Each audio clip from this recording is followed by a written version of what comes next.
There is a major effort taking place to curb free speech in this country, irrespective of our Constitution, our Bill of Rights. And free speech advocates say the United Nations has come down on precisely the wrong side. The United Nations has adopted what it calls a resolution combating defamation of religions. The United Nations now wants to make that anti-blasphemy resolution binding on member nations, including, of course, our own. That would make it a crime in the United States if the United Nations were to have its way to criticize religion, in particular, Islam. Kitty Pilgrim has our report. The UN General Assembly is considering a binding resolution urging member states to make it a crime to criticize Islam. What they would do would be to make it illegal to put out a movie or write a book or a poem which somebody could say was defamatory of Islam. The so-called anti-blasphemy resolution would call on governments to pass their own laws to determine what can be said about religion in public. The resolution urges states to provide within their respective legal and constitutional systems adequate protection against acts of hatred, discrimination, intimidation, and coercion resulting from defamation of religion. But the U.S. says the concept of defamation of religion has another meaning. While appearing in name to promote tolerance, the implementation of this concept actually fosters intolerance and has served to justify restrictions on human rights and fundamental freedoms. Even talking about the influence of Islam on terrorism could be called criminal under this resolution if adopted by an individual country. You are entitled to say that in America, but not if the UN has its way. They would criminalize that kind of practice, and they are trying to do it elsewhere around the world. A group of 57 Organization of Islamic countries, the largest bloc at the United Nations, has been pushing it out of concern, it says, over anti-Islamic behavior, saying this resolution is a major step towards sensitizing the international community on the serious impact of defamation of religions. Last December, the General Assembly passed it as a non-binding resolution. And this year, a binding resolution is expected to be introduced as early as March. Human rights activists say its influence is already being felt. There have been a number of prominent cases, most recently in India, for instance. The editor of a newspaper was charged for reprinting an article that had initially been printed in the UK. While the article mentioned the three major religions, Christianity, Judaism, and Islam, the editor was arrested for, quote, hurting the religious feelings of Muslims. Now, essentially what this resolution would do is to urge countries to pass laws in their country which would be unconstitutional in the United States and basically violate the spirit of many Western judicial systems, Lou. Yeah, a couple of questions. One is, of those 57 nations supporting this resolution, how many of them are democracies?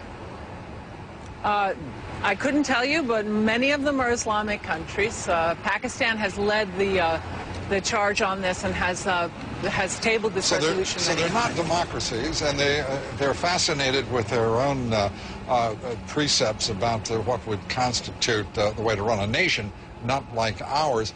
Is there any discussion, or perhaps of simply, if the United Nations insists on doing this, sort of bulldozing the building, getting it out of the way, and letting them go find another place to live?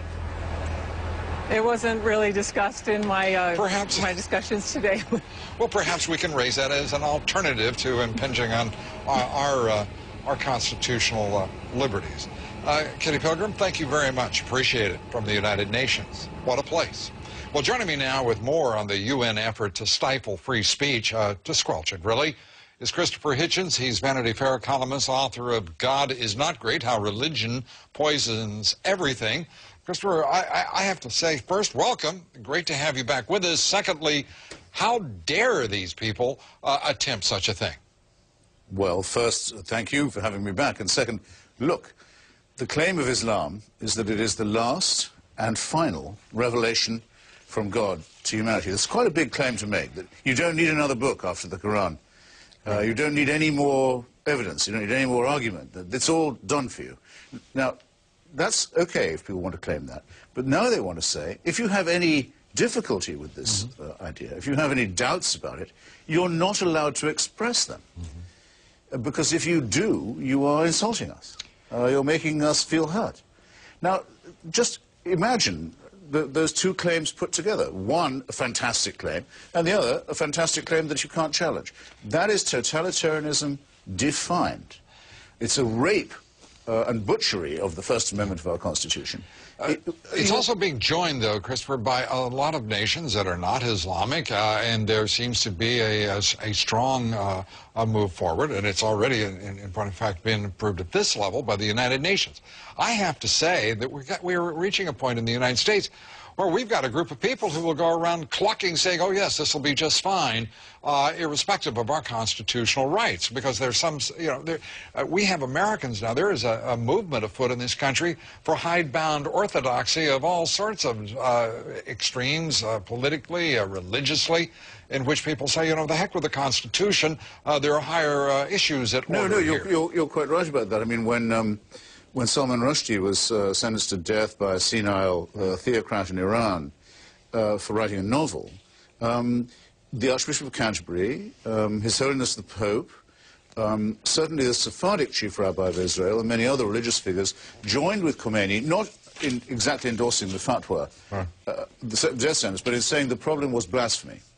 That they agreed with the Ayatollah to that extent. The problem was not the destruction of free speech and free expression, but the hurt feelings of the religious. This is a common problem. I mean, in Britain, there's a blasphemy law that only protects Christians, for example. It's a big source of Muslim grievance. But when you clear away all these discrepancies, there's one overwhelming thing that's happening, and it's this. There are Muslims who are prepared to use violence at the drop of a hat if a cartoon is published in Denmark, if the Pope makes an off-the-cuff remark, a stupid one in my opinion, about Byzantium or the Crusades. They go straight to violence, but yet you cannot criticize them for being violent lest you be accused of blasphemy. Yeah, and it is, well, Islam, of course, Christianity, whatever it may be. The United Nations is getting a bit burdensome, it seems to me, to anyone who's interested in freedom. Whether it be through the World Trade Organization, whether it be all sorts of institutions, organizations, ranging in issue from global warming to anti-blasphemy. Yes. This is becoming a totalitarian, authoritarian organization. And political correctness is really an effort to control, more, seemingly to me at least, nothing more than an effort to control thought. Nothing to do with its remit either, which is the settlement of disputes among member states by peaceful means. Of course, nothing to do with that at all. And remember, thanks to Eleanor Roosevelt, all member states or applicants for membership of the UN were not compelled, but were strongly urged to sign the Universal Declaration of Human Rights, which, among other things, protects freedom of expression. And the countries that refused could still join, but remember that they were the then Soviet Union and Saudi Arabia. Those were the countries that said we would rather not have to think of universal human rights. Universal human rights exist, whether religion recognizes them or not. And we have to stand up for this. Yeah. And we have to better start standing up for it now, I would say, against theocracy. Well, let me ask you, you know, in the course of the last several days, to my knowledge, I've been the only one in the national, I will put it this way, electronic media that has challenged Reverend Al Sharpton on the issue of the First Amendment, seeking the firing and actually the intervention of the federal government on the New York Post because of a cartoon that was lame, as I've said, insensitive, and I thought demonstration of bad judgment, but not racist. Where in the world has the national liberal media been on that issue? It was a very crummy cartoon, I have to say. Absolutely.